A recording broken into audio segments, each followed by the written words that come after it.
comentaba a los hermanos de la noche, la última vez que estuve predicando con ustedes, compartiendo la palabra, fue hace 4 semanas más o menos. Y en esta modalidad de que todos los pastores podamos estar predicando, ministrando a la iglesia, también nos da un tiempo, una perspectiva a veces para poder preparar los mensajes o poder prepararse uno, poder asimilar uno la palabra y poder compartirla, poder nutrirla, poder orar, poder reflexionar, poder buscar en la Biblia fundamento, que de hecho es lo que estamos haciendo, predicando la palabra.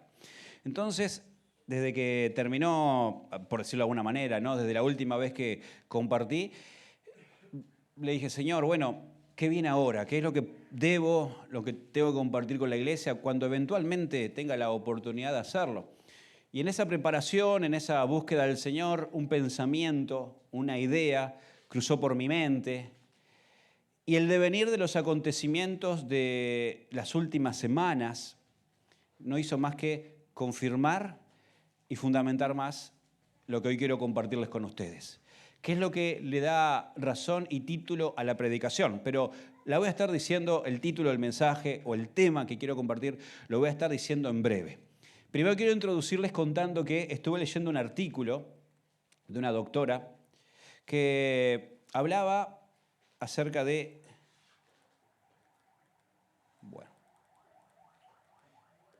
que hablaba acerca de un problema endémico que hay ahora en la sociedad, que es la baja tolerancia a la frustración, al sufrimiento. Cómo cada vez más y más en nuestra sociedad se procura atravesar de manera más rápida posible todo trauma de dolor, todo sufrimiento, toda angustia, y de hecho tiende a ser lógico, porque a nadie de los que estamos aquí nos gusta sufrir, nos gusta pasar mal, nos gusta estar en momentos incómodos, pero en este artículo, esta profesional definía la baja tolerancia al sufrimiento y la frustración de la siguiente manera. Es la incapacidad para aceptar o manejar adecuadamente las cosas cuando no salen como uno lo desea. Y es un mal endémico porque cada vez más la gente tiene menos tolerancia a soportar los procesos dolorosos o a soportar la frustración, la pérdida, la derrota. La baja tolerancia al sufrimiento es ese malestar emocional que surge cuando se presentan obstáculos, cuando hay demoras, cuando nos equivocamos, cuando otros cometen errores o cuando se nos presentan límites, obstáculos. En el artículo, esta profesional atribuía este progresivo aumento de la intolerancia a la frustración a 4 factores principales. Y decía, los 4 factores que favorecen esta baja tolerancia a la frustración son, en primer lugar, la cultura de la inmediatez, la cultura de lo todo ya, del todo rápido, de comprar en la mañana sin siquiera movernos de nuestra casa, por medios de ventas web, online, y estarlo recibiendo antes de que termine el día. Eso ha hecho que hayan vidas aceleradas, vidas que quieran todo ya. Esta cultura de la inmediatez es la que ya nos dice, ¿para qué nos vamos a levantar, salir de nuestra casa, caminar o ir hasta la verdulería, comprar 1 kilo de papas? ¿Para qué lavar las papas? ¿Para qué pelarlas? ¿Para qué picarlas? ¿Para qué hervirlas? ¿Para qué pisarlas para hacer puré? Si compras un sobrecito de puré instantáneo y en 8 minutos está pronto. La cultura de comprar a un clic de distancia, de tener todo ya, todo rápido, todo acelerado, de pasar reel tras reel o historia tras historia buscando la próxima que me impacte, de no tener más de 3 segundos para escuchar a alguien decir qué es lo que tiene que decir. El que todo sea breve, corto, conciso, fomentado muchas veces por las redes sociales. Eso genera la baja tolerancia a la frustración. El segundo factor, dice esta profesional, es la sobreprotección infantil. Cuando queremos y buscamos, todos los padres buscamos que nuestros hijos, buscamos protegerlos. Es lo normal de los padres, darle protección, cuidado a nuestros hijos. Pero cuando esa protección se transforma en sobreprotección, cuando queremos evitarle a toda costa que sufra, que no pase por momentos traumáticos, cuando queremos pelear nosotros las batallas que ellos tienen que pelear, cuando queremos evitarle la frustración, cuando queremos evitarle el aburrimiento, cuando queremos evitarle que no le pongan una baja nota en la escuela o en el liceo, cuando queremos evitar esa desilusión amorosa, cuando queremos sobreprotegerlo de tal manera, dice este artículo, que eso genera individuos que cuando llegan a la juventud y a la madurez no saben cómo lidiar con los obstáculos. Y a la primera ruptura amorosa se frustran, piensan que perdieron su mundo. A la primera entrevista de trabajo y para el cual no aplican y le dicen que no, viene la frustración, el desánimo, la depresión, la angustia. No están capacitados para el no, no saben lo que es que se les diga no, y eso genera también, eso es la baja tolerancia a la frustración. El tercer factor, dicen que es la idealización del éxito, también fomentado por las redes sociales. Cuanto más seguidores, cuanto más vistas uno tiene, más exitoso es. Y el éxito de las redes sociales te vende un éxito que se basa en tener determinada figura, determinadas medidas, determinado dinero, vivir en determinado lugar, tener determinado matrimonio. Y cuando uno idealiza eso, cuando uno pone como objetivo tener lo que otros tienen, o mejor dicho, lo que otros nos venden, porque no es lo que otros tienen, es lo que quieren proyectar, uno idealiza y uno se choca con la realidad, que no tiene la figura que desearía tener, que no le entra la ropa que a esa otra persona le entra, que no tiene el dinero ni vive en el lugar que el otro vive, uno se frustra. Y aquí es donde tenemos que aprender que somos todos diferentes, Dios nos creó diferentes, con capacidades diferentes, con vidas diferentes, y Dios nos quiere usar de manera diferente a cada uno. Y el éxito no lo tenemos que medir en comparación con lo que otros logran, sino con lo que nosotros logramos en el Señor. Y quizás el éxito en el Señor, en Dios, para mí, no sea el mismo éxito que tenga otro. Pero tengo que aprender también lo que la Biblia llama el contentamiento. Aprender a deleitarme con lo que el Señor me da para este tiempo. Y esto no significa no aspirar a mejores cosas. No significa estancarnos y quedarnos ahí. Significa también que, a pesar de no tener lo que quisiera tener en este tiempo, o a pesar de no haberlo alcanzado, no idealizo lo que otros tienen y me contento con lo que el Señor me ha dado. Y si esto es lo que el Señor tiene para mí, gloria a Dios. Gloria a Dios. El cuarto factor, dice el artículo, es la falta de educación emocional. No se nos enseña, no se nos capacita en esta área. Se nos enseña matemática, historia, inglés, y uno aprende música y aprende disciplinas de gimnasia, y está todo bien eso. Pero falta un factor que es la educación emocional. No se nos ha enseñado a nosotros. La vida es la que se ha encargado de que aprendamos a manejar y a gestionar nuestras emociones. Y muchos de nosotros aún estamos en proceso de aprender sobre esto, sobre el manejo de las emociones. Y hoy, hermanos, yo necesito decir esto ya de plano y de entrada.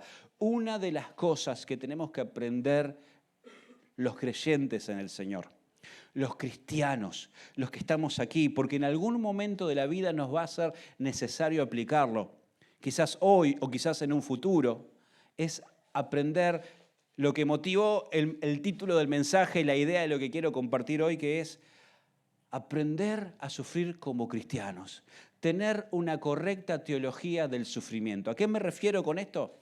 Entender lo que la Biblia dice acerca del sufrimiento y aprender a sufrir como verdaderos hijos de Dios. Y antes de que alguno se levante y piense que se va a ir de la iglesia más deprimido de lo que vino, que se va a querer ir para no volver, quiero decirte que al contrario, la palabra de Dios en esta noche, mi hermano, mi hermana, nos va a hacer ese ánimo, nos va a hacer la palabra de Dios potenciada por el Espíritu Santo, nos va a ayudar hoy a ver la vida, a ver los sufrimientos, los padecimientos, las luchas, las crisis, no como la ve el resto del mundo, sino como la debe ver un hijo y una hija de Dios. Debemos tener una correcta teología del sufrimiento. Y Jesús habló de esto. Jesús fue el Señor mismo. En Juan 16:33 dijo: estas cosas les he hablado para que en mí tengan paz. En el mundo tendrán aflicción, pero confíen, yo he vencido al mundo. El Señor Jesús no eludió el tema del dolor y del sufrimiento. En este texto podemos dividirlo en tres partes.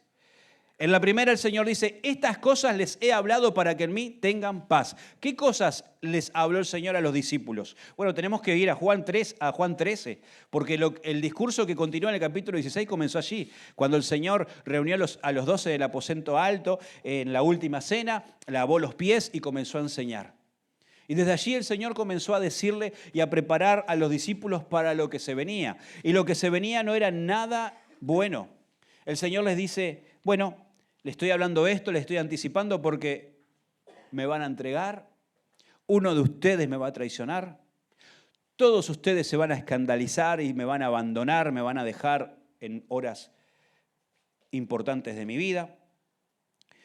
Luego a ustedes, por ser mis discípulos, los van a perseguir, los van a odiar, va a venir persecución, a muchos los van a expulsar de sus propias familias, sinagogas, y algunos de ustedes van a pagar con la muerte.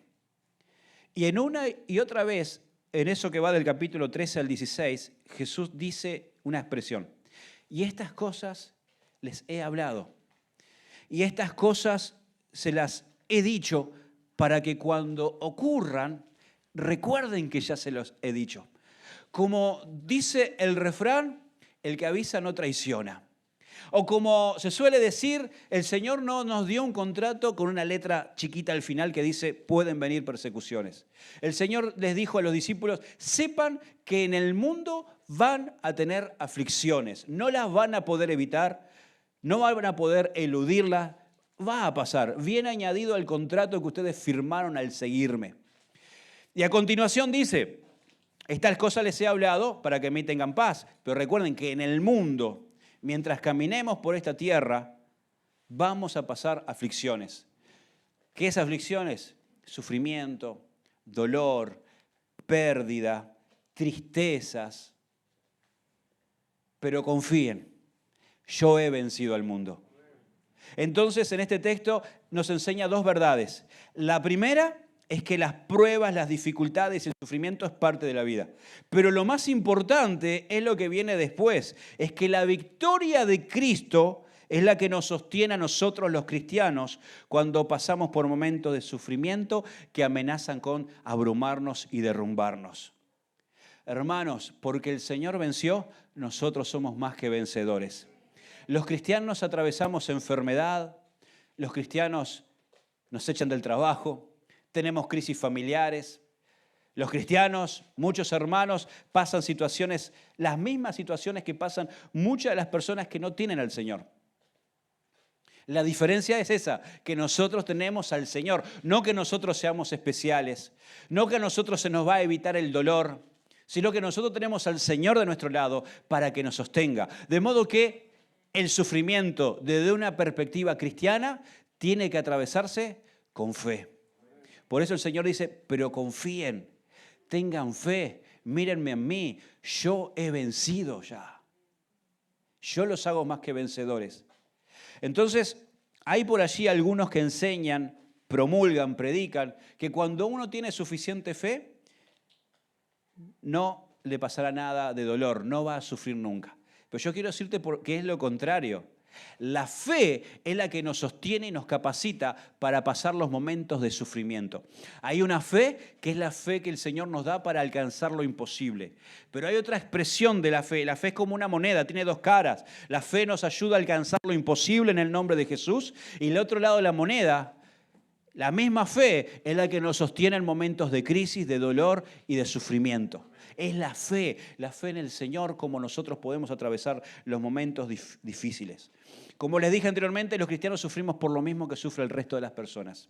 Nos enfermamos, perdemos trabajo, pasamos crisis, pero también tenemos algo diferente o un motivo diferente de sufrimiento, que es por causa del Señor. Sufrimos por ser seguidores de Cristo. El mundo se opone. Muchos de los que están aquí, hay una hermana que congrega en la mañana, que su padre, cuando ella se convirtió, y mantendré por supuesto la reserva del nombre y de la situación, su padre literalmente la escupía porque se había convertido en cristiana. Y yo sé que hay muchos aquí que están lidiando con situaciones familiares o en el trabajo, se burlan pasan dificultades, opresiones, simplemente por ser cristianos, por no negar la fe.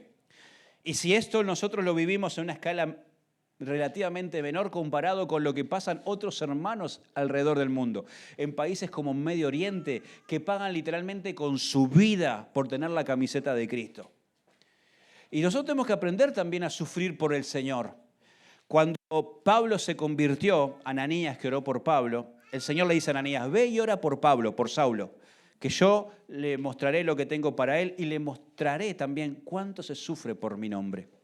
Pablo fue llamado a predicar al Señor, pero también a sufrir por el Señor, a entender que este camino de vida abundante en el Señor, este camino de bendición, también viene acompañado muchas veces con aflicción. ¿Pero qué dijo una y otra vez el Señor? Estas cosas les he hablado para que en mí no tropiecen. ¿Por qué muchos creyentes, cuando viene la prueba, la dificultad, cuando viene la incomprensión, abandonan al Señor? Es porque no tienen una correcta perspectiva del sufrimiento. Y piensan que por ser cristianos no nos va a pasar nada, no vamos a perder a seres queridos, no vamos a pasar por enfermedades, no vamos a pasar por el quirófano. ¿Y por qué tropiezan? Porque tienen una falsa perspectiva de lo que es ser creyente. Por eso Pablo, el apóstol Pablo, escribe una carta en el Nuevo Testamento que está en la cual básicamente él habla acerca del sufrimiento como cristiano. Nosotros en la Biblia no ignora la realidad del sufrimiento. La Biblia es sorprendentemente realista cuando se trata de hablar del dolor. Y hay un libro en el Antiguo Testamento que es el libro de Job. Este hombre que lo sorprende la pérdida, lo sorprende la desgracia de la noche a la mañana. Y podríamos, si lo quisiéramos resumir en una frase corta, es cuando el sufrimiento golpea la puerta. Lea el libro de Job, lea a Job, vea todo lo que le pasó. Pero también en el Nuevo Testamento hay una carta, como les decía, que escribe el apóstol Pablo, que es espejo del libro de Job. Y es Segunda de Corintios. Y ahí quiero pedirles que puedan acompañarme. Si tienen sus Biblias, sus celulares, sus tablets, Segunda de Corintios. Porque allí Pablo, en esta carta, que es la más completa autobiografía del apóstol, en donde él narra las dificultades que ha tenido en su vida, en su ministerio, y cuánto ha sufrido también por Cristo, y cuánto ha sufrido a veces hasta por la enfermedad o el sufrimiento. Yo no quiero catalogarlo o etiquetarlo, porque el sufrimiento es algo que cada uno interioriza y todos sufrimos por cosas diferentes. Todos pasamos por traumas diferentes, todos podemos estar pasando hoy en esta noche por dolores o circunstancias personales o familiares diferentes. Entonces yo cuando hable de sufrimiento, dolor, de aflicción, yo te pido que tú lo etiquetes según tu situación, según tu necesidad, y que el Espíritu Santo te está hablando justamente para eso, a lo cual tú estás etiquetando y en lo que tú estás pensando en esta noche. Y en 2 de Corintios, como les decía, Pablo da una larga, es la carta, dice allí, que contiene numerosas referencias a las dificultades que confrontó en el transcurso de su vida y ministerio. Esta carta contiene la más completa teología del Nuevo Testamento. De los 13 capítulos hay 5 secciones que se detiene a hablar del sufrimiento, del dolor, de la pérdida. Y las palabras que más sobresalen en esta sección, las palabras claves son debilidad, aflicción, lágrimas, peligro, angustia y sufrimiento. Pero también hay otras palabras que sobresalen, porque acá es donde viene la perspectiva de fe. La perspectiva de fe no niega la realidad del sufrimiento, del dolor. La perspectiva de fe lo que nos hace es ver el sufrimiento de una manera diferente. Por eso tanto abundan las palabras debilidad, aflicción, sufrimiento, pero también abundan las palabras consuelo, fortaleza y gloria. En toda esta carta Pablo hace hincapié en que la vida cristiana consta del sufrimiento, sí, pero también de un consuelo, una gracia sobrenatural que el Señor nos da para afrontar la crisis. Y en este sentido yo quiero que me puedan acompañar a 3 secciones para leer rápidamente. La primera de ellas está en el capítulo 1, versículo 13 en adelante, que dice: bendito sea el Dios y Padre de nuestro Señor Jesucristo, Padre de misericordia y Dios de toda consolación, el cual nos consuela en todas nuestras tribulaciones, no en algunas, no a veces, en todas, para que podamos también nosotros consolar a los que están en cualquier tribulación, por medio de la consolación con que nosotros somos consolados por Dios. Porque de la manera que abundan en nosotros las aflicciones de Cristo, así abundan también por el mismo Cristo nuestra consolación. Pero si somos atribulados, es para vuestra consolación y salvación. O si somos consolados, es para vuestra consolación y salvación, la cual se opera al sufrir las mismas aflicciones que nosotros también padecemos. Pablo, en esta carta, en esta sección que leímos, la cual se titula El Dios de toda consolación. Y una y otra vez Pablo usa esta palabra o esta expresión, consuelo. Y Pablo entiende que el Dios de toda consolación, el Dios de toda gracia, es el que nos da consuelo a nosotros por medio del Espíritu Santo para que nosotros después podamos también consolar y sostener a los que están en aflicción. Entonces tengo que detenerme un poquito en lo que significa la palabra consolar, consuelo, porque es muy importante. Es la palabra paraclesis, que significa ponerse al lado de otro para alentarlo y ayudarlo en el sufrimiento. Y la Biblia dice, en Juan capítulo 14, Jesús dice, yo me voy a ir, pero enviaré a otro consolador, enviaré al Paracletos, palabra similar, al Espíritu Santo, para que esté con ustedes y en ustedes. De modo que el ministerio del Espíritu Santo no es solamente darnos poder, ungirnos. El ministerio del Espíritu Santo, el Espíritu Santo está puesto en la iglesia, en nosotros, para sostenernos, para ayudarnos, para consolarnos en medio de las aflicciones. Y Pablo dice, y entiendo también que detrás de todo sufrimiento, detrás de todo dolor, está el consuelo de Dios, y ese mismo consuelo de Dios opera en nosotros para sostenernos y después nos impulsa a sostener a los que están en la misma situación. Por eso que el cristiano, entrenado en la escuela del sufrimiento, viendo la perspectiva de una manera bíblica, después tiene palabra para dar a otros. Después tiene una respuesta de parte del Señor. Después tiene palabras de gracia para empatizar con el que está pasando mal. ¿Por qué? Porque el Señor nos sostiene los brazos a nosotros para que después nosotros podamos sostener los brazos de otro que está caído. El Señor nos levanta a nosotros para poder después ir y levantar a otro que está caído. Entonces Pablo dice, esta es la perspectiva del sufrimiento. Detrás del sufrimiento hay un consuelo que viene de parte de Dios. Mi hermano, mi hermana, en esta noche, yo quiero recordarte que tu Padre, mi Padre, es el Padre de todo consuelo. Es el que seca tus lágrimas, es el que te escucha, el que te sostiene, y es también el que ha puesto hermanos a tu alrededor para que te consuelen. No debería haber ningún cristiano que padezca solo. Todos deberíamos poder refugiarnos en otros. A veces no es que hayan otros con los cuales yo no pueda compartir. A veces que nosotros, como dije anteriormente, no hemos sido educados emocionalmente para transmitir cargas, para contar nuestras luchas, nuestras dificultades. Y nos encerramos y no pedimos oración. Y sufrimos solos, en silencio. Yo sé que hay sufrimientos que no se pueden transmitir, que es difícil compartirlos. Pero por lo menos oren por mí. Estoy atravesando esto. Necesito oración por sanidad, tengo un problema familiar, sin entrar en detalles a veces, pero no debería haber nadie, ninguno de nosotros que sufra solo.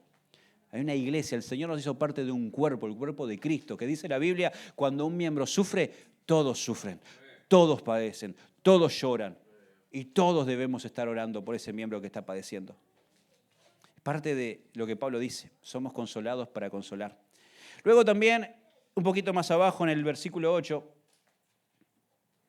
Pablo habla de estar abrumado sobremanera. Dice, porque hermanos no queremos que ignoréis acerca de nuestra tribulación que nos sobrevino en Asia, pues fuimos abrumados sobremanera, más allá de nuestras fuerzas, de tal modo que aún perdimos la esperanza de conservar la vida. Dice, abrumados sobremanera. La palabra que se traduce allí por abrumados es una palabra que viene de un término náutico, de navegación, y habla de la carga que lleva un barco. Los barcos fueron construidos para llevar una carga, un peso normal, un peso de transporte donde trabajen livianamente. Pero hay una carga que es la que excede la que puede llevar el barco y es la que hace que la embarcación comienza a hundirse. La palabra que Pablo usa aquí cuando habla de abrumados es la carga que hace que la embarcación se hunda. Es la carga que sobreabruma, es la carga que no deja que nos movamos con libertad, es la carga que amenaza con hundirnos. Y yo pregunto, ¿cuántos de nosotros aquí no nos hemos sentido más de una vez sobreabrumados, pesados, apesadumbrados?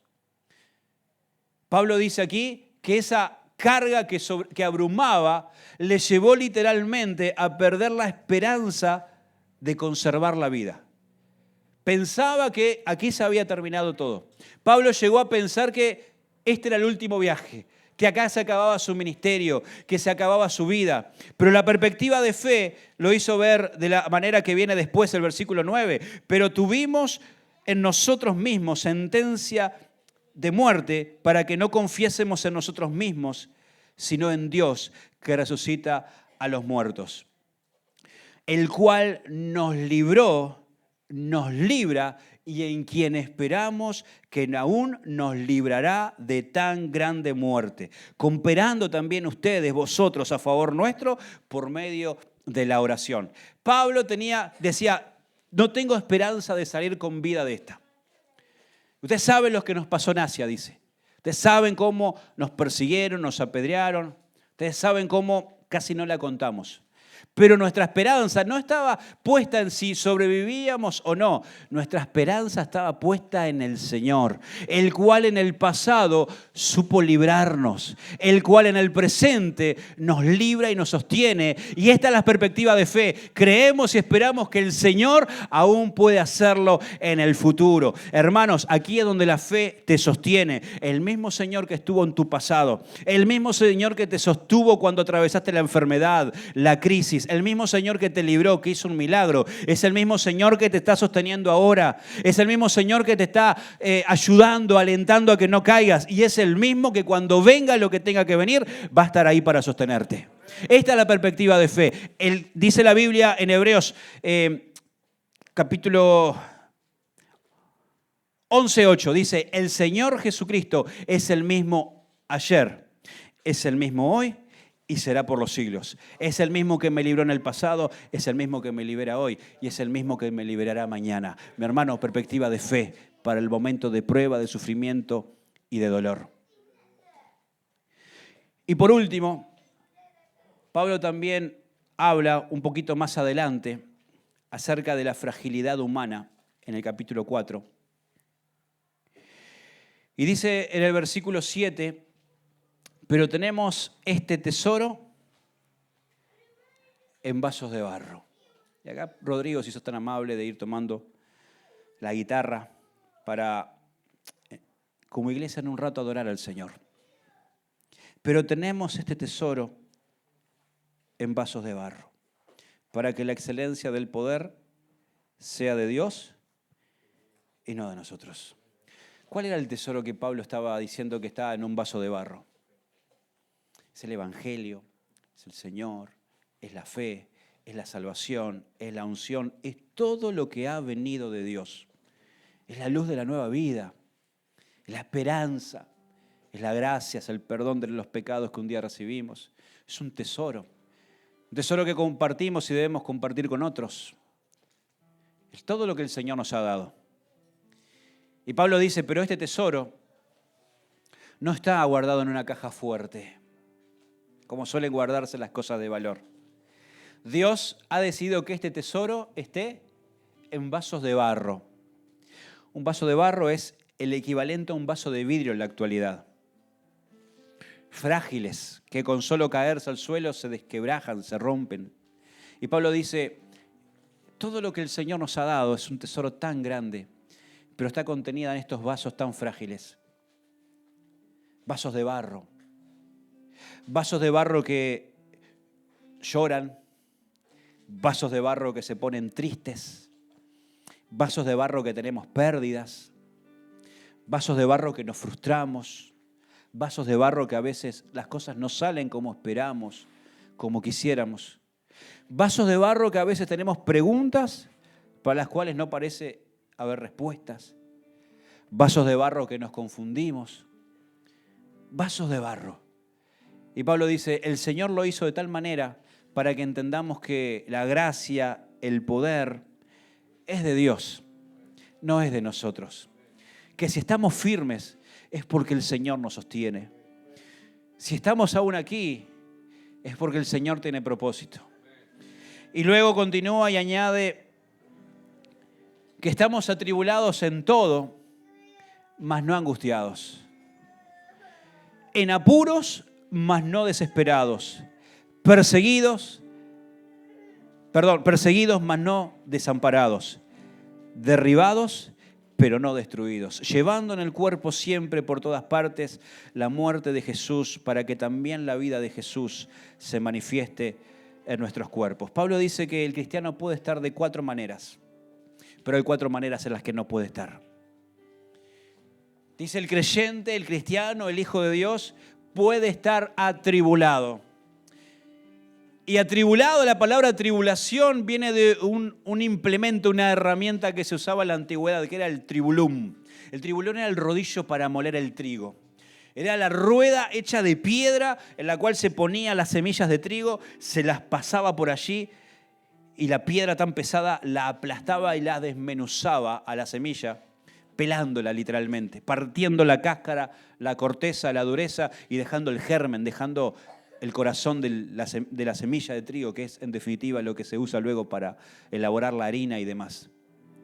Pablo dice, los cristianos muchas veces estamos atribulados, estamos como siendo aplanados y aplastados por las dificultades, por las pruebas, por las tentaciones.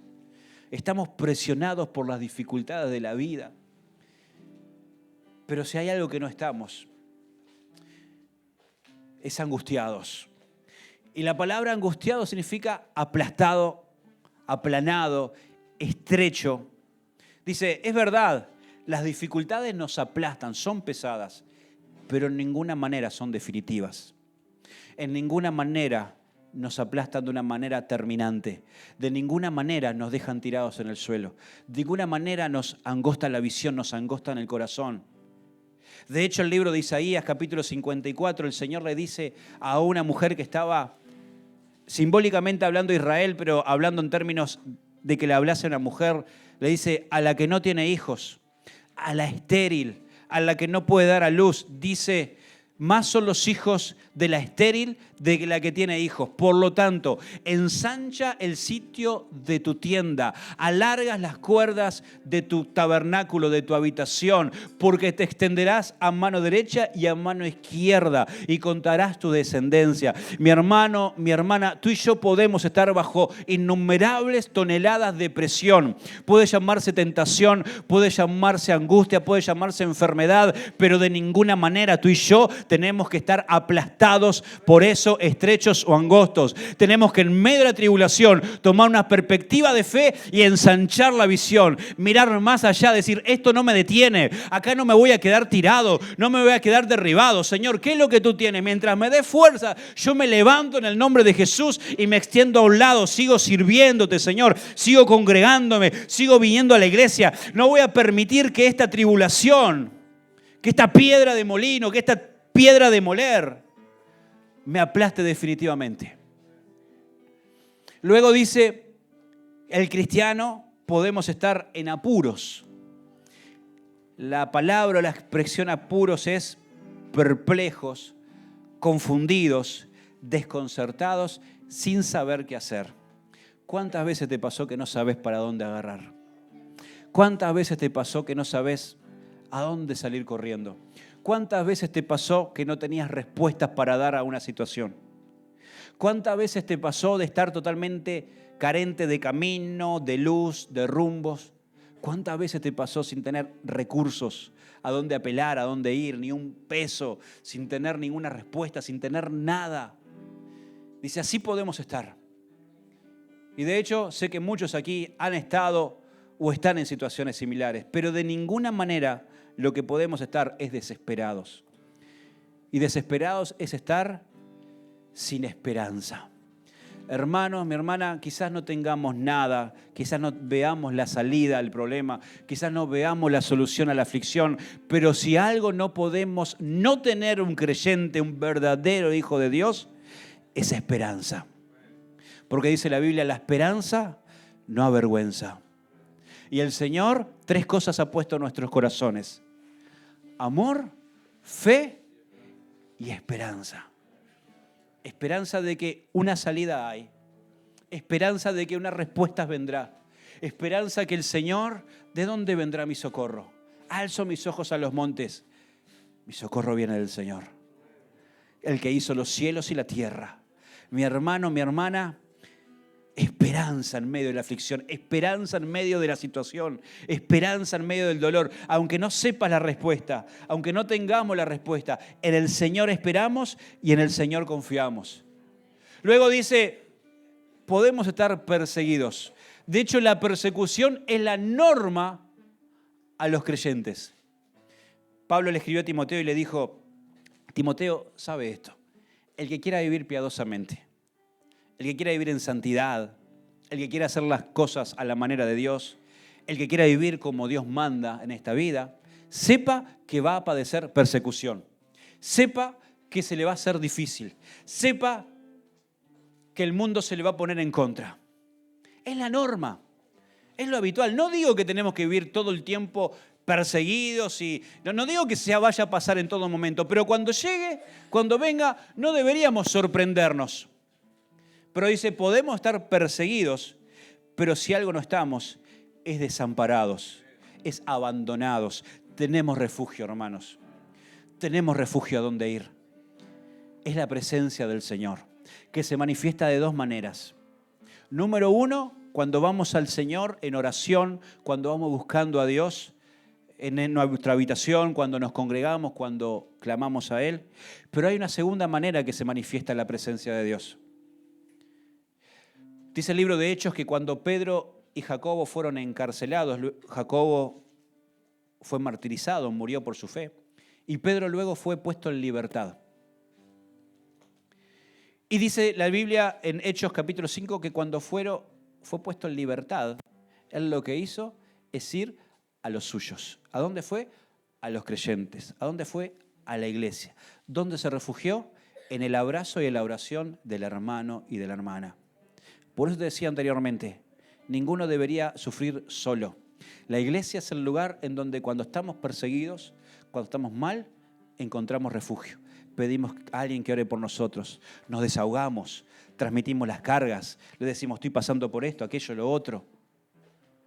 Estamos perseguidos, pero no estamos abandonados. El Señor no nos ha abandonado y los hermanos no nos han abandonado. Mi hermano, mi hermana, cuando el diablo, la manera más fácil que obtiene para apartar a alguien del camino del Señor es enemistando a esa persona con la iglesia.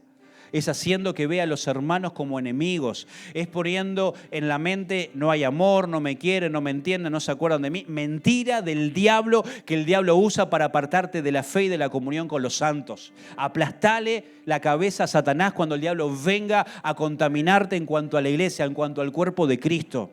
La iglesia no es una opción. El cuerpo de Cristo no es una opción. Es el modelo que Dios eligió para la salvación. El Señor nos salva y nos introduce en un cuerpo, en un grupo de hermanos, que es la iglesia. Es un recurso de Dios para sostenernos en el camino.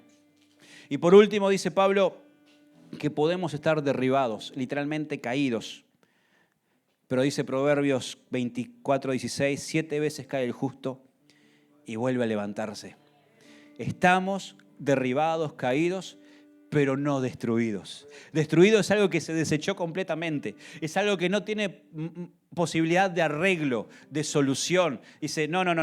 Es algo que ha quedado inutilizado. Pablo dice, podemos estar caídos temporalmente, podemos tener un bajón anímico, estar caídos emocionalmente, pero por ninguna causa hemos sido descartados e inutilizados o inutilizables. Al contrario, mi hermano, yo quiero decirte algo que es importante y sanador. Que pasemos por momentos de sufrimiento, de prueba, de escasez, de enfermedad, de angustia, ponele el rótulo que quieras, no es señal necesariamente de que Dios te abandonó. No pensemos así. Yo sé que hay algunas situaciones que son consecuencia de malas decisiones que hemos tomado, pero no estoy hablando de eso en esta noche. Estoy hablando cuando amamos a Dios, vivimos para el Señor y pasan cosas difíciles. No debemos tomarlo como una desaprobación delante de Dios, como que estamos necesariamente caminando en desobediencia. Son sufrimientos que pasan en la vida y yo no puedo darte la respuesta de por qué pasan. Pero lo que puedo decirte es que hay un Dios que es el Dios de todo consuelo. Lo que puedo decirte es que cuando sobreabruma la carga, el mismo Señor que te libró y te ha liberado es el que te va a liberar. Y es el mismo Señor que podemos estar de todas estas maneras. Quizás hoy podemos haber llegado a la iglesia atribulados, en apuros, perplejos, sin respuestas, perseguidos y aún derribados, caídos.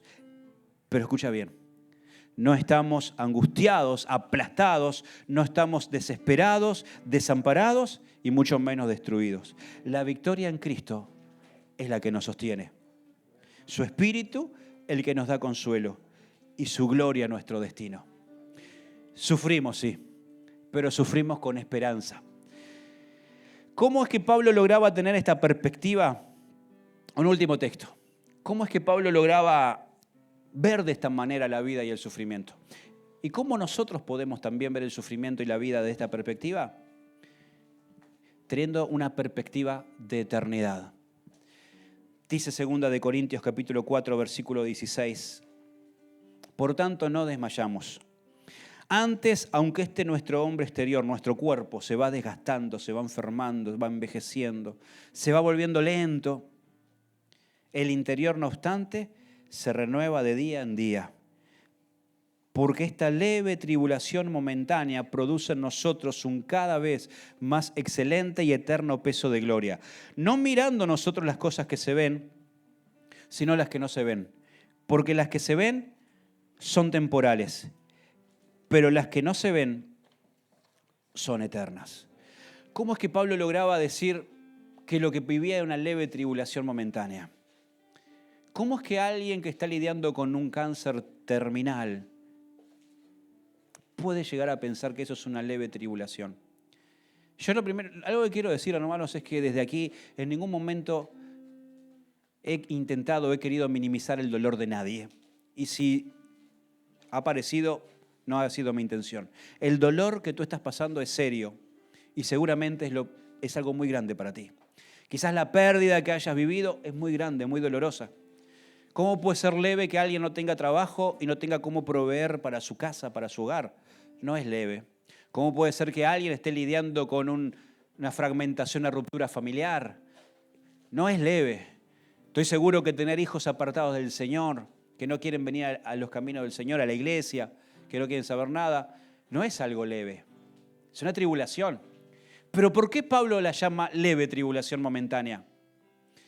Porque las cosas adquieren dimensión y tamaño solamente cuando se comparan con otra. Una hormiga es minúscula, pero cuando se compara con un perro. Y la hormiga mirará al perro y dice, wow, qué grande que es. Pero cuando la hormiga mira al elefante dice, la verdad que el perro no era tan grande. De igual manera, Pablo dice, estas tribulaciones se convierten en momentáneas y en leves solamente cuando tenemos una mirada de algo más grande, y es la perspectiva de eternidad. Cuando vemos las cosas como las mira el Señor, de alguna manera desde el cielo. Cuando la miramos con ojos espirituales. Cuando miramos las cosas como las ve el Señor. Y en esta noche yo quiero orar, hermanos, para que el Señor cambie nuestra manera de ver las cosas.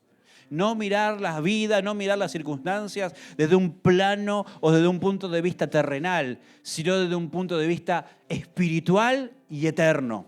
¿Por qué? Porque cuando vemos las cosas desde el punto de vista temporal, ponemos nuestra atención, nuestro énfasis se lo lleva a la tribulación, el conflicto, la crisis. Cuando ponemos nuestra vista en las cosas temporales, esta visión afecta y es afectada por nuestras emociones, nuestro estado de ánimo. Cuando vemos desde el punto de vista de lo temporal, pensamos que la enfermedad ganó. Ver las cosas de un punto de vista temporal es buscar solamente el placer temporal, lo pasajero, lo efímero, lo rápido, lo vano. Y la mirada temporal solamente se detiene en lo que tenemos ahora y en nuestro estado. Pero cuando somos capaces de elevarnos un poquito, Cuando somos capaces de que el Señor ilumine nuestros ojos y nos ayude a ver con fe. Hoy, mi hermano, mi hermana, oro para que el Señor, como Eliseo oró por su criado, abra nuestros ojos para ver que más son los que pelean por nosotros que los que están contra nosotros. Que el Señor está como poderoso gigante al lado tuyo para sostenerte. Te está sosteniendo en todo momento. No te has dado cuenta. Pensás que estás solo. Pensás que el Señor te abandonó. Hoy se abren tus ojos para ver al Señor detrás de tus crisis, de tus dificultades. Cuando tenemos una perspectiva de eternidad, nos elevamos un poquito. ¿Cuándo nos elevamos? Cuando oramos, cuando buscamos al Señor, cuando recibimos palabra, cuando alguien nos sostiene y comenzamos a ver desde la perspectiva de la eternidad. Vemos que no está fundamentada nuestra vida, nuestro estado anímico o en lo temporal.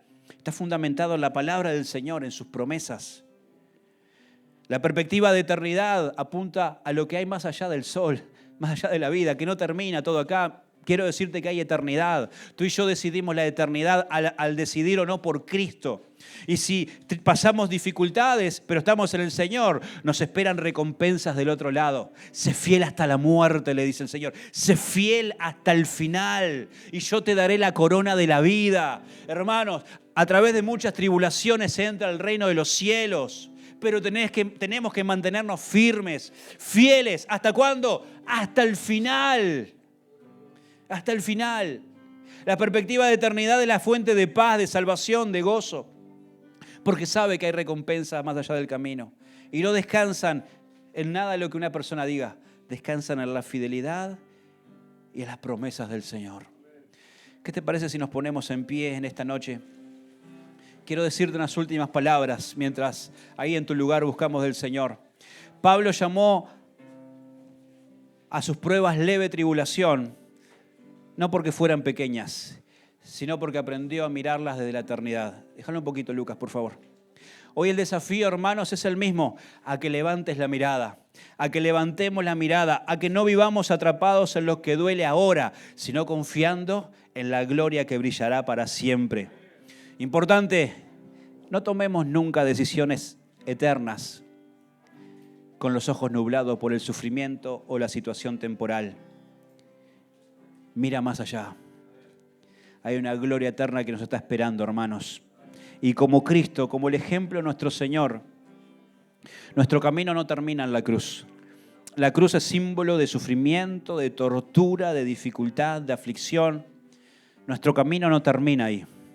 Nuestro camino termina en la resurrección, termina en la vida eterna, termina en la victoria. Jesús dijo, en el mundo tendrán aflicción, pero confíen, yo he vencido. ¿Cuándo venció el Señor? Cuando resucitó con poder de entre los muertos. Ni la muerte lo pudo retener. Ni la muerte pudo retenerlo a Él. Mi hermano, mi hermana, el sufrimiento no puede retenerte. El dolor no puede atraparte, ahogarte. No puede. Que pasemos por eso, vamos a pasar, pero mirada de fe, perspectiva de fe para los momentos de crisis, de dolor. Así como la tumba no pudo retener a Cristo, tampoco el sufrimiento podrá detenernos a nosotros. Porque nuestra esperanza no se llama ausencia de dolor. Nuestra esperanza se llama Jesucristo, Rey de Reyes, Señor de Señores. Quien un día vendrá con una corona de justicia para recompensar a cada uno. Quien un día aparecerá desde los cielos para secar toda lágrima, para enjugar toda lágrima, para decirte ya pasó. Pero por nada de este mundo quiero que te vayas de este lugar pensando que el Señor solamente pretende una vida de sufrimiento, de dolor. No, no, no. El Señor tiene respuesta para tu oración. Clama a mí y yo te responderé. Hay respuestas en el Señor. Hay milagros para tu vida, pero aprendamos a atravesar los momentos de crisis. Padre, yo te doy gracias, Señor, por esta noche. Yo he compartido tu palabra, Señor, tratado de hacerla lo mejor que he podido, pero confío, Señor, no en lo que yo haya dicho, confío en el Espíritu Santo, que ha estado desde el principio de esta reunión, hablando, consolando, sosteniendo, ayudando, ministrando, recorriendo los bancos, Señor. Padre, como oramos en la mañana, de igual manera hoy oramos, Señor, para que un espíritu de consuelo, de fortaleza se esté derramando sobre la iglesia, principalmente sobre aquellos que están atravesando dificultades, angustias. dolor. Mi hermano, mi hermana, antes de terminar, yo quisiera que oremos por aquellos que están en aflicción, por aquellos que están atravesando situaciones difíciles, adversas, por aquellos que dicen, necesito que me sostengan los brazos porque no puedo más. Necesito que Dios haga un milagro en mi familia. Necesito que Dios haga un milagro en la salud de un hijo. Estamos orando por Ezequiel y el Señor se está glorificando. Y sabemos que el Señor se seguirá glorificando en él y también se glorificará en tu vida. La oración, dice la Biblia, y por nada estéis afanosos, sino sean presentadas delante de Dios en toda oración y súplica los motivos de aflicción. Y en respuesta a la oración, la paz de Dios, que sobrepasa todo pensamiento, que nadie puede explicar, va a estar guardando tu mente y tu corazón. Hermanos, vamos a orar en esta noche.